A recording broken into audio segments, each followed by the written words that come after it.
Bonjour et bienvenue sur un nouvel épisode de La boulimie, ça suffit. Cet épisode s'intitule « Une piste de traitement envisageable ».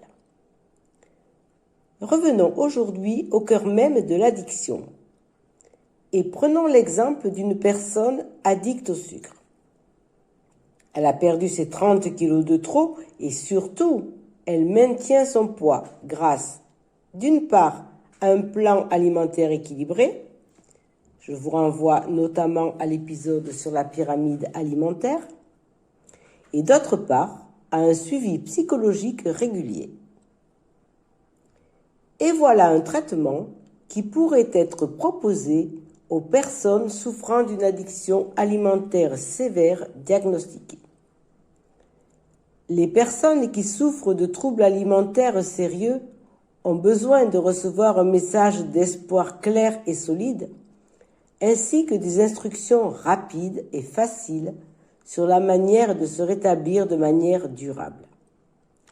Pour l'essentiel, il suffirait de suivre un plan alimentaire et de changer son mode de vie.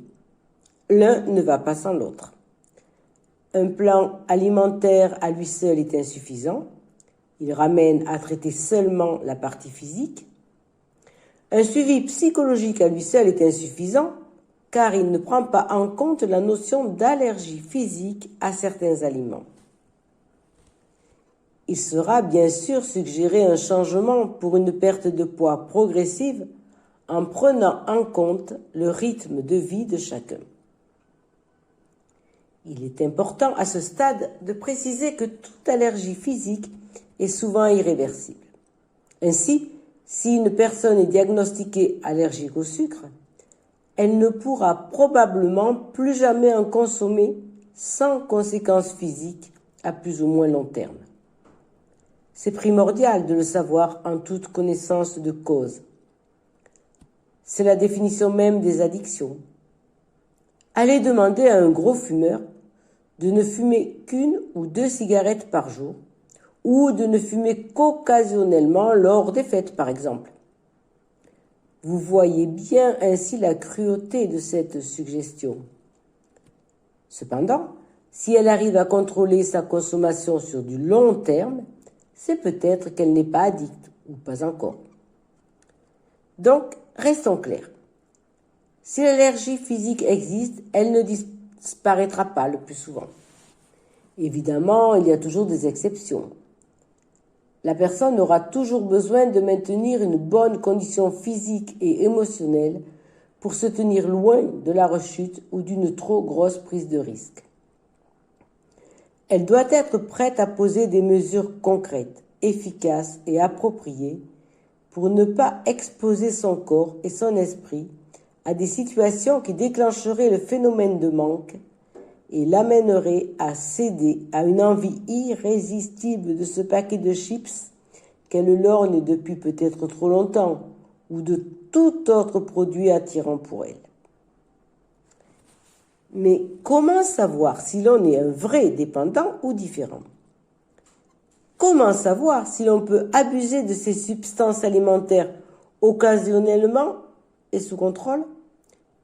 Comment savoir si l'on peut s'arrêter seul avec une grande motivation ou si l'on a besoin d'une aide professionnelle? Quelle est la frontière qui rend une personne différente d'un mangeur normal? Tout d'abord, et pour rappel, traiter une addiction, ce n'est pas facile. C'est déjà l'appréhender à partir de plusieurs angles. Cela relève de plusieurs aspects, physique, mental, émotionnel, traumatique parfois. Il convient alors, lorsque le diagnostic est posé, de traiter à la fois le versant physique et mental. Personne n'est coupable d'avoir cette maladie. Personne ne devrait s'en vouloir de ne pas y arriver malgré tous les efforts déployés. Et maintenant, quelques pistes qui peuvent vous aider à y voir plus clair. Des symptômes d'allergie physique. Par exemple, une envie insatiable de consommer encore et encore des aliments, les mêmes aliments, ou des boissons qui déclenchent des changements chimiques excessifs dans tout le corps. Une faim excessive, des inflammations systémiques, des fluctuations spectaculaires de l'énergie, des pensées confuses, brouillées et altérées, des changements indésirables de la personnalité, des douleurs et gonflements dans le corps, des troubles intestinaux, des problèmes de peau, un système immunitaire faible et surchargé, une sensation d'épuisement, d'apathie, d'instabilité, voire une anesthésie totale des émotions.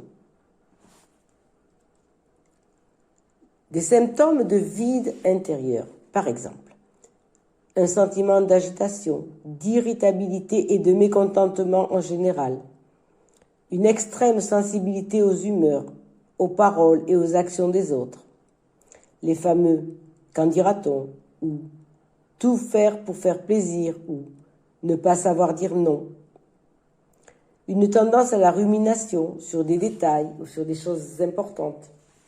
Quelque chose ne va pas, ce sentiment d'absence de quelque chose, comme un vide intérieur sans fond, que rien ne semble pouvoir combler, un malaise indéfinissable à l'intérieur de soi, un sentiment d'être à l'écart des autres, de ne pas appartenir à un groupe, d'être perdu, seul et lésé par l'univers d'une manière juste ou incompréhensible, une tendance au ressentiment et au jugement sévère, tant à l'égard de soi-même que des autres, voire des deux. Des symptômes d'obsession mentale, par exemple, penser constamment à la nourriture, au kilo, planifier comment obtenir plus de nourriture, réfléchir à comment contrôler sa consommation, comment se débarrasser des restes, le prochain régime, où trouver de l'aide, comment cacher les conséquences de la maladie, une profonde honte de sa façon de manger ainsi que de son corps, se sentir incapable de se concentrer trop longtemps sans dévier sur le sujet de l'obsession alimentaire, faire une fixation sur des aliments particuliers, chercher des justifications, des excuses, des rationalisations, faire face à ses propres contradictions concernant son mode d'alimentation. On ne peut pas reprocher à ces personnes d'agir ainsi, mais une fois qu'elles connaissent la nature de leurs problèmes et qu'elles savent qu'il existe une solution qui fonctionne vraiment, alors c'est à elles que revient la responsabilité de se faire soigner, de se faire suivre et de s'investir pour se rétablir de cette maladie. L'utilisation de produits alimentaires addictifs, la mise en place de comportements addictifs, peut apparaître comme une solution pratique et magique à court terme. Cela fonctionne souvent de manière temporaire et cela fait brièvement planer ou engourdir la souffrance physique et morale. Cela atténue quelque peu la réalité et procure une certaine évasion, voire un certain réconfort de plus en plus furtif. C'est surtout une énorme distraction ou une anesthésie pour ne pas avoir à faire face aux choses qui minent vraiment l'intérieur de soi. Le problème de ces situations immédiates reste qu'elles ont pour effet secondaire d'altérer progressivement, mais sûrement, la qualité de vie. Le prix à payer devient de plus en plus élevé et diminue les chances d'être en paix, non seulement avec la nourriture, mais aussi avec la vie elle-même. Aujourd'hui, il est possible de vivre en paix avec la nourriture et de se rapprocher d'une vie plus saine, paisible et cohérente avec soi-même et avec les autres, en arrêtant la progression de l'addiction alimentaire.